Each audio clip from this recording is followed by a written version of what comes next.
गेल्या अनेक महिन्यांपासून ज्या निवडणूक कार्यक्रमाची प्रतीक्षा महाराष्ट्रभरातील मतदारांना लागून राहिली होती, तो कार्यक्रम अखेर राज्य निवडणूक आयोगाने जाहीर केला आहे। आज घेतलेल्या पत्रकार परिषदेत या कार्यक्रमाची घोषणा करण्यात आली।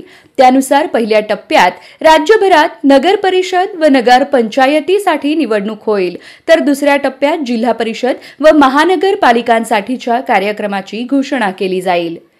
राज्य निवडणूक आयोगाने आज जाहीर केलेल्या कार्यक्रमानुसार 2 डिसेंबर रोजी महाराष्ट्रभरात नगर परिषदा व नगरपंचायतींसाठी मतदान होणार असून 3 डिसेंबर रोजी मतमोजणी केली जाईल।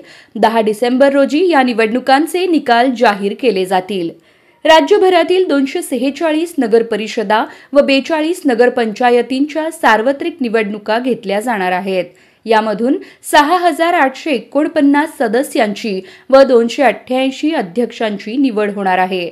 यंदा 10 नव्या नगर परिषदांच्या निवडणुका होणार आहेत, तर 236 नगर परिषदांची मुदत संपली आहे। तसेच राज्यातील 47 पैकी 5 नगरपंचायतींची मुदत अद्याप संपलेली नाही, तर उर्वरित 42 नगरपंचायतींची निवडणूक होणार आहे। यापैकी 27 नगरपंचायतींची मुदत संपली असून 15 नव्या नगरपंचायतींची यंदा भर पडली आहे।